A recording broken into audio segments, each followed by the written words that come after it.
Welcome हूँ आप सभी लोगों का क्लैश इन इटली के फुल रिव्यू के अंदर। तो भाई क्लैश इन इटली का स्टार्ट करते हैं the ring general Gunther versus Cody Rhodes के मैच है, जिसके अंदर भाई गंथर की एंट्रेंस होती है, फिर कोडी की एंट्रेंस होती है और स्टार्टिंग के अंदर ही भाई कोडी रोड्स और गंथर जो है चॉप्स वगैरह ट्रेड करना स्टार्ट कर देते हैं। और बहुत ही अर्ली ऑन भाई कोडी रोड्स अपनी एक पेडिग्री भी मार देते हैं गंथर के ऊपर, लेकिन गंथर भाई उसे काउंटर करके एक सबमिशन भी अपना होल्ड जो है भाई सबमिशन होल्ड लगा देते हैं, लेकिन भाई कोडी रोड्स उससे फाइनली स्ट्रगल कर करके निकल जाते हैं। और कोडी रोड्स का भाई एक मूव जो है गंथर बिल्कुल अवॉइड कर रहे थे, वो था भाई कोडी कटर। लेकिन फाइनली जब कोडी कटर लगता है गंथर को, हम सबको लगता है कि भाई अब जो है मैच जो है वो नेक्स्ट गियर के अंदर जाएगा। तो कोडी रोड्स एक क्रॉस रोड्स लगाते हैं, लेकिन 1 2 और 3 हो जाता है। मतलब आजकल के टाइम पे तो भाई कोई भी मैच जो है एक फिनिशर से एंड नहीं होता। डब्ल्यूडब्ल्यूई चैंपियनशिप का जो मैच है भाई वो एक फिनिशर से एंड हो गया हो, लेकिन फिर हमें देखने को पता चलता है कि भाई हमारे जो रेफरी हैं उनकी मिस्टेक की वजह से ये मैच जो है एंड हुआ है, क्योंकि भाई रेफरी ने नोटिस ही नहीं किया कि हमारे गंथर का फुट जो था वो रोप के नीचे। और रूल्स के अकॉर्डिंग भाई जब भी रेसलर का फिट जो होता है वो रोप के नीचे होता है, तो भाई रेफरी जो है पिनफॉल स्टार्ट ही नहीं करता, क्योंकि पिनफॉल एलिजिबल ही नहीं होता। तो भाई हमारे गंथर जो काफी ज्यादा डिसअपॉइंटेड होते हैं और वो आर्ग्यू भी करते हैं रेफ के साथ, तू पागल है कि भाई तूने मुझे टाइटल कॉस्ट। लेकिन मेरे हिसाब से डब्ल्यूडब्ल्यूई वालों ने इनका मैच दोबारा से करवाने, इनकी स्टोरी क्लोज नहीं। उसके बाद भाई हमें जेड कारगिल वर्सेस हमारी ननद रिया रिप्ली का मैच देखने को मिलता है, जिसके अंदर भाई काफी ज्यादा मैच जो है हीट तब पकड़ता है जब रिया रिप्ली एक चमाट मार देती है हमारी जेड के मुंह पे। उसके बाद भाई जेड के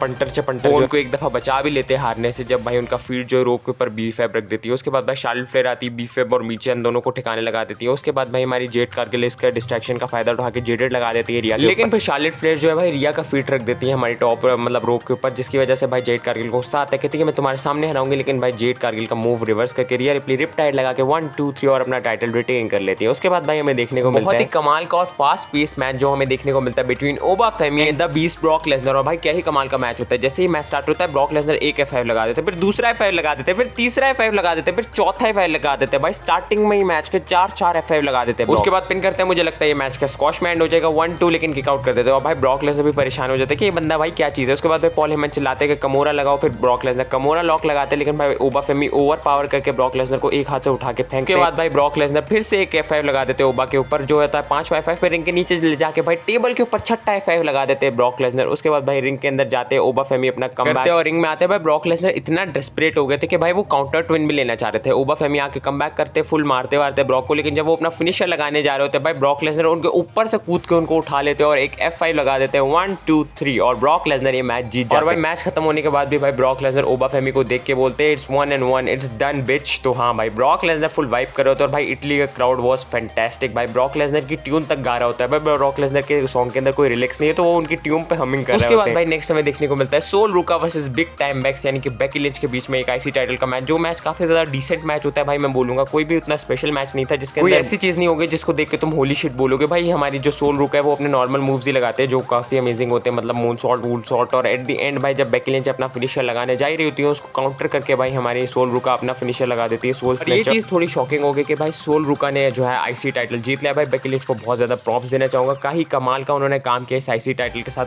मैं चाहता हूं कि भाई डब्ल्यूडब्ल्यूई जब बेकी लिंच से ये टाइटल ले लिया तब भी इसको उतनी रेलेवेंस दी जितनी भाई जब ये बेकी के पास था तब दे रहे थे, क्योंकि भाई बेकी लिंच ने इस टाइटल को बहुत एलिवेट किया। उसके बाद भाई नेक्स्ट हमें देखने को मिलता है रोमन रेंज रिंग के अंदर अपनी एंट्रेंस करते हैं, उसके बाद जेकब फाटू अपनी एंट्रेंस करते हैं और भाई हमें देखने को मिलता है ट्राइबल कॉम्बैट मैच, जिसके अंदर भाई जो बंदा वो मैच जीतेगा उसको सिर्फ और सिर्फ वर्ल्ड हैवीवेट चैंपियनशिप नहीं उसको ऊला फाला भी मिलेगी और दूसरे बंदे को उसे एक्नॉलेज भी करना पड़ेगा। स्टार्ट तो भाई मैच का टू बी ऑनेस्ट काफी ज्यादा स्लो होता है, आपस में ये दोनों एक दूसरे को स्टे डाउन कर रहे होते हैं। उसके बाद ये दोनों लड़ते रहते भाई रिंग के अंदर से छोड़ के भाई अरीना के पूरा टोटल लड़ते, फैंस के बीच में लड़ते। रोमन रेंज टेबल निकालने जाते हैं स्टील स्टेप से, जेकब फाटू के ऊपर काफी ज्यादा अटैक करते हैं रोमन रेंज। उसके बाद भाई काफी कमाल का स्पॉट लगता है जब Roman Reigns pop up Samoan drop जब मारने जा रहे होते हैं रोमन के ऊपर जेकब, लेकिन भाई उसको काउंटर करके सुपरमैन पंच लगा देता है, टोंगन डेथ ग्रिप भी लगाते हैं जेकब फाटू जो हमेशा वो लगाने की कोशिश करते हैं। रोमन रेंज उसे काउंटर कर देते हैं। उसके बाद नीचे आते हैं और रोमन रेंज भाई जो टोंगन डेथ ग्रिप जिस हैंड से लगाते हैं उसके ऊपर अटैक करते हैं टूल बॉक्स से, फिर रोमन रेंज रिंग के अंदर जाके उन्हें स्पीयर भी मारने की कोशिश करते हैं, उसका काउंटर करके नीचे भाग देते हैं, फिर बैरिकेड के थ्रू भी एक स्पीयर लगाते हैं रोमन रेंज काफी कमाल के, जिसके अंदर भाई जो सिक्योरिटी गार्ड्स होते हैं वो पिस जाते हैं। उसके बाद भाई रिंग के अंदर ले जाके एक और स्पीयर लेकिन जेकब फाटू किक आउट कर देते हैं रोमन रेंज। एक और सुपरमैन पंच लगाते हैं हमारे जेकब फाटू के ऊपर। उसके बाद भाई टॉप रोप के जो टर्न बकल्स होते हैं तीनों कॉर्नर्स के वो रिमूव कर देते हैं, उन पर रोमन रेंज को जेकब फाटू को मारते हैं, लेकिन जेकब फाटू से रिवर्स करके एक पॉपअप समोन ड्रॉप लगाते हैं रोमन को। उसके बाद मून सॉल्ट लगाते हैं लेकिन रोमन फिर भी किक आउट करते हैं। उसके बाद फिर रोमन रेंज को दौरा पड़ जाता है और रोमन रेंज हर टॉप रोप के जो टर्न बकल होता है उस पर जेकब फाटू को मारते हैं, एक स्पीयर मारते हैं टेबल के ऊपर, उसके बाद एक स्पीयर मारते हैं नन अदर देन रिंग के अंदर मिडल ऑफ द रिंग के अंदर, और फिर 1 2 3 और रोमन रेंज अपना टाइटल रिटेन कर ले। उसके बाद भाई द ऊसोस आ जाते हैं रिंग के अंदर। उसके बाद भाई जेकब फाटू को भी खड़ा होना पड़ता है और जेकब फाटू खड़े होकर इनके पीछे पीछे चल देते हैं काफी ज्यादा डिसअपॉइंटमेंट के अंदर, लेकिन हाँ भाई अब काफी ज्यादा मजा आएगा क्योंकि डब्ल्यूडब्ल्यूई वालों ने ब्लड लाइन को रिफॉर्म कर स्टोरी में चेंज आने वाला है, क्योंकि अब जेकब फाटू रोमन रेंज के खिलाफ लड़ी जा रहे थे लेकिन अब भाई जेकब फाटू को रोमन रेंज के साथ लड़ना पड़ेगा, क्योंकि उन्हें रोमन रेंस को एक्नॉलेज करना पड़ेगा। तो हाँ भाई, पर्सनली अगर मैं अपना बताऊं कि मैं कितना रेट करूंगा इसे 10 में से, मैं इसको दूंगा भाई 8.5 आउट ऑफ। मुझे पर्सनली काफ़ी अच्छा लगा भाई ये जो शो था, लेकिन भाई मुझे एक चीज़ की कंप्लेन रहेगी, क्योंकि गंथर और भाई कोडी का मैच बहुत ज़्यादा स्पेशल हो सकता था अगर WWE यानी 15 से 20 मिनट दे देते। लेकिन हाँ भाई, फिर भी मुझे ओवरऑल PPV काफ़ी ज़्यादा अच्छा लगा। देखो 8.5 कुछ ज़्यादा जर्नेस हो गया, तो हम देंगे इसे 7.5 टू